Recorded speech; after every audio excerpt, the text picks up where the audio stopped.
How we doing, team? So in 8 days, I turn 25. Crazy to think that I'm going to be officially halfway through my 20s. So I thought it would be an appropriate time to just reflect on some of the experiences that have got us to this point. I am a flawed human, like anyone, but I think just for reference, it can be a cool experience just to learn, to converse, to understand what built perspectives. If you read my recent Instagram post, you'll understand. I believe that perspective and just what we are exposed to really dictates a lot of our beliefs, a lot of our success, as subjective as that is. And I'm not rich. I'm not even close to rich, to be honest, yet. But I'd like to think that I'm doing my best to be the kind of man that would eventually get the kind of life that I'm trying to build in all areas: business, family, fitness. And I think there are a few experiences in particular that really shaped how I go about things, even to this day, years down the line. The first one of those was actually when I got my degree apprenticeship. This is actually obviously a very popular story that I tell now, but at the age of 18, I got my dream degree apprenticeship after a lot of hard work. Long story short, it turned out to not be everything that I thought I wanted, but it did land me in a very different environment. It landed me in an environment where I had to adapt a lot because I moved out at the age of 18. A lot of people think that because I'm in my 20s, it doesn't make sense that I'm coaching these people with a lot more life experience than me, guys in their 40s and 50s, guys who are running serious businesses. But from what I've been trying to achieve, I've actually spent a lot of time in those kind of environments, working hard, having to juggle a lot of plates, doing a full degree on top of that full-time job. That's also when I started coaching. But one experience really kind of sticks out to me, and that is when I started training at this different gym up in Newcastle. And there was this really old hack squat. It wasn't one way like lying down loads. I hardly saw anyone get more than 2 plates on it. Now, I could only get 2 plates at the time, but one evening I was training. I'll cut this.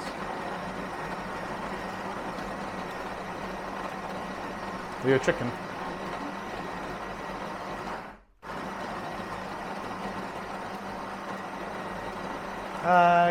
Do. Na.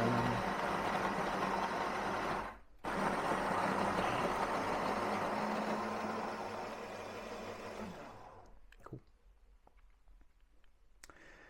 And a guy came into the gym and he put 5 plates aside on that hack squat. He put a band over the top, so it was even harder than 5 plates, and he repped that thing out easily.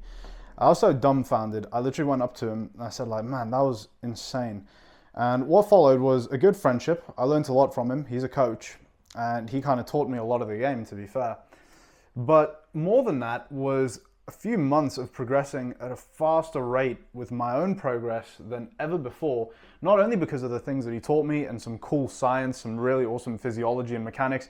He was the one that really kind of started to get me into exercise mechanics, actually. But more so because he was a bit of a genetic freak. He was totally natural, but he was stronger than anyone that I knew. He could press the 70 kilo dumbbells. He had some seriously crazy feats of strength, and his progressions weren't just adding a rep every couple of weeks. No, this guy was adding 5 kilos and a rep most sessions to most working sets.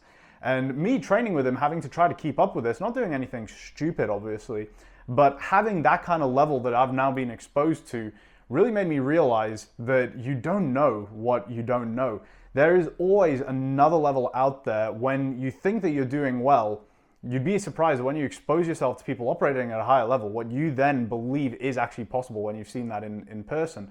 That applies for any area, because I know a lot of guys who, they'll be on the lookout for help. They'll think, well, you know what, I've lost 5 kg over the last year. I'm doing good. It's better than nothing, don't get me wrong, but if you're putting off, searching for more, if that's really where you're gonna draw the line, then yeah, that's all you are gonna know. You're gonna think that's good when you could be progressing at an even faster rate than that.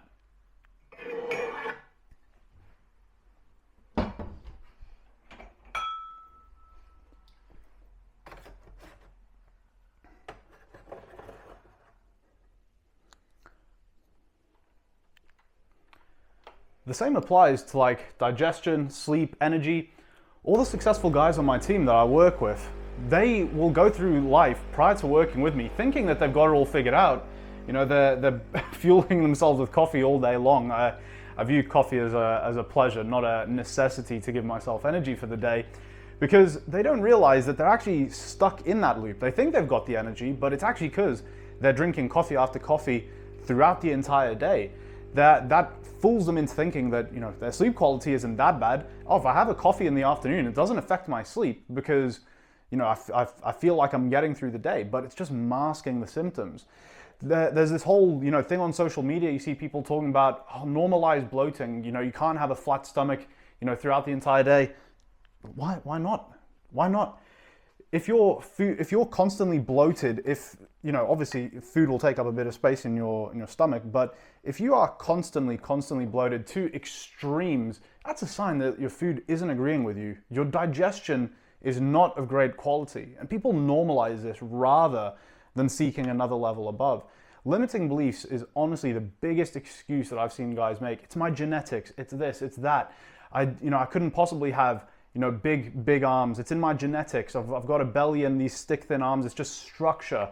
Nah, you just don't know what's really possible.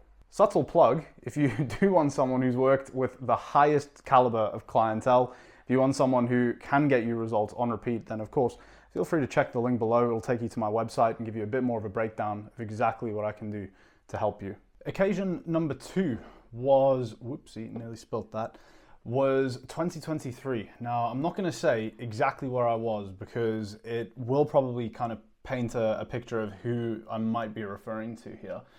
Because they're decently well known on social media, but this is where I really learned to let go of like any comparison. Really good book that I've actually got right here, which kind of helps to clarify this, is The Psychology of Money. Great book. And one of the things that it says in there, now I reflect on this a lot because I like watches. It's a recent hobby that I kind of got into. Recently, inherited this lovely vintage Tissot Seastar from my granddad, currently working towards refurbing some of his old vintage Omegas. But in that book, one of the kind of principles of The Psychology of Money is this idea that like what you own, materialism, doesn't actually say anything about you, because effectively people can fluke it to a degree. If someone has, you know, a 10,000 pound Rolex on their wrist, it doesn't actually tell you if they're rich or not. All that it tells you is that they spent 10,000 pounds on a Rolex. There's a lot more behind the scenes when it comes to being rich, of course, and when striving to create the kind of life that I want for my family, there's of course that balancing act of some of the things that I want in the short term versus creating that life that I want and the level of wealth that I aspire to create in the long term. And when I was at this event, shall we say, I bumped into someone who's got quite a social media following, and on his socials, he's one of those like business, motivational speaker, you know the type, all about inspiration. It was really fascinating to meet him because to begin with, he was exactly like he would seem on his social media. He was very charismatic. Hey brother, great to meet you, super upbeat. Exactly like he seemed on his social media. Seemed really cool, kind of dude you'd want in your circle, you'd think. And then a few days later, long story short, if anyone remembers that day in August 2023, where all the entire UK air traffic network crashed, I was trying to travel back to the UK from said event. Now, the day after that, when everything was kind of settled, they'd put us up in a hotel, we were trying to sort out some flights to the UK, we bumped into this guy again. He smelled like a bar. He smelled like strong spirits. Turned out the day prior, he'd been like kicked off his flight or something. And he was like, you know, acting like an ass to people at the airport, kicking off, blah, blah, blah. Totally unprofessional behavior. And you'd think that this was a completely different guy to the dude that I had met a few days prior. It was kind of crazy. And what it showed is that if you stick around these people long enough, the cracks begin to show. Social media is something that you can fluke a lot. someone will rent, I've got another story about this actually. This was when I was investing in my first ever business mentor. I was still working in finance and we all had our own side hustles. This dude said that he could help me grow my business, and I forked over a lot of money to him. Thankfully, I managed to get it back. And one of the bits of advice that he gave me was like, oh, Kev, you should rent out a Lambo for a day. Now make people think that you're rich, and you know people are fickle. They buy into that kind of thing. And it was the craziest thing ever for me to hear. I've actually got to join this call quickly. Cool, so that's the call finished, and I can't remember quite where I was. I think I was on about the guy who suggested that I rent a Lambo. And what that showed me was that you just genuinely never know what's going on social media. You are exposed to people who, at face value, you'd think are maybe doing better than you, but it's because people will only see what they want you to see.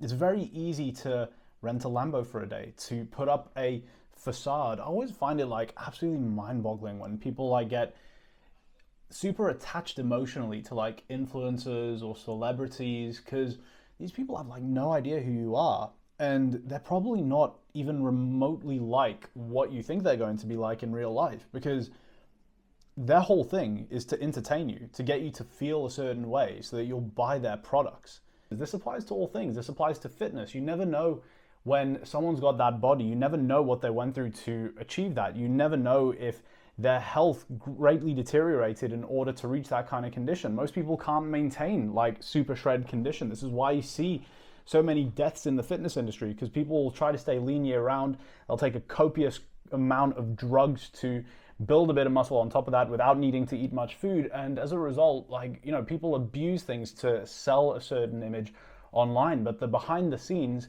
can look very, very different. And obviously I hear horror stories about people investing in coaches all the time, only to be, you know, burnt, because marketing, it's all basically an illusion to a degree. You buy into something, if you're not kind of like reading between the lines very closely, then it's very easy to fall for what people want you to see. They're effectively professional liars. So people act shocked when, you know, someone doesn't live up to what they expect in real life, when the writing was technically on the wall the whole time. So you never know if someone is wearing that Rolex because they, you know, inherited it from someone, or because they've got daddy's money. You never know who worked to get to the point where they're at. So just don't concern yourself with what you see at face value. Always think about the context. And since those situations, then I just realized, like, well, not only am I going to be more skeptical of what other people are telling me, and really view as much of this as possible within context and think about those nuanced situations that could present themselves. But it also meant that even though I've got standards, I've got ambitions, it also meant that I didn't have this pressure on me to live up to a certain thing, because again, it's that balancing act. It's that understanding of like, look, I don't want to live super flashy now. I want to be able to live the life that I'm looking for on my terms. And that does entail, you know, the people that probably end up with the most money are those who live like the least flashy, so that they can just put everything that they earn into the S&P 500. So I think that was a real key one. Both of those events actually really kind of made me realize that nothing is really as it seems. Who are you trying to impress? What are you trying to achieve? And why are you trying to do that? That links nicely into what I'd say is probably the final kind of big one that really changed the way that I view things. And that was my 2024 prep. That was a bit of a nightmare in just my life in general. I had a lot going on. I'd recently just started working for the other coaching brand that I used to work with. Things were very full on, very intense, because we were just kind of getting started with that. I recently just entered the relationship with Mariana. She was going traveling throughout this prep, so we weren't going to see each other for 3 months. There was a lot of different stuff happening, and I wanted to do that prep because it was my last chance to compete as a junior. I didn't really want to do the prep, but in order to be as competitive as possible, I needed to compete with the juniors. I'd only been taking performance-enhancing drugs for not much time. I needed every chance that I could to be as competitive as possible in terms of placings. And part of that meant competing that year, even though I probably didn't really want to. It wasn't really aligned with my goals at the time. And through that prep, I realized that it wasn't aligned with the lifestyle that I want to be living. I realized that I was doing that for other means, not because I wanted to. If I searched hard enough, it was probably a mixture of me just wanting to control the bits that I could in my life, because there was lots in terms of business that wasn't going the way that I wanted, lots in terms of my family relationships that weren't going the way that I wanted, and that was just kind of a means for me to feel like I could control something. But beyond that was kind of a lot of this fuck you energy of the previous year, where I'd had a pretty rough 2023. My parents got divorced. I had one client that like did some pretty terrible things behind the scenes that I fell out with hard. That led to me basically getting kind of ripped apart by someone that I actually kind of idolized, and it was a pretty brutal sort of knock to the armor, denting my confidence. And there was a lot of this prep that was, if I dug down deep enough, I was like, you know what, I'm actually doing this to kind of get back at them, not because I really want to be doing this. And that's when I realized, like, number one, it really changed my outlook on fitness, because it made me realize that, look, actually, I don't care that much about these extremes. I like being jacked, but I don't want to risk it all, risk my health, risk my personal life to reach that level of extreme. There's just no benefit to being that level of shredded where you've got striations in your butt cheeks. So that was kind of the start of a bit of an identity shift that kind of formed me to the more balanced person that I am today. It taught me that I was capable of a lot more than I thought, because I made it to 3 weeks out. I got more shredded than I've ever been in my life, even more shredded than I got in my first prep, with still a couple of weeks I was meant to be digging at that point. And it really did kind of allow me to just portray as much grit as possible throughout that experience. So it was transformative in many, many regards, but it's something that fundamentally taught me a lot about my identity, what I really aligned with. And if you're not living a lifestyle that is aligned with what is truly important to you, you're going to build a lot of resentment for yourself. You're going to almost tell yourself that what you really value isn't worthy, because you're going to keep putting other things on top of it to sometimes appease other people, sometimes to prove other people wrong, when if you were really being authentic, you'd be doing things differently, because it aligns to the things that you truly want and matter the most to you, objectively speaking. So those were some cool little events, shall we say, that shaped the way that I see life, that shaped the way that I see fitness, and ultimately have turned me into the about to be 25-year-old that's got his kid due in the next couple of months, who's trying to change as many lives as possible for guys who kind of align with these ideas, aiming high, leading that balanced lifestyle, being able to excel in all areas. Guys, if you fancy working with me, of course, check out my website below.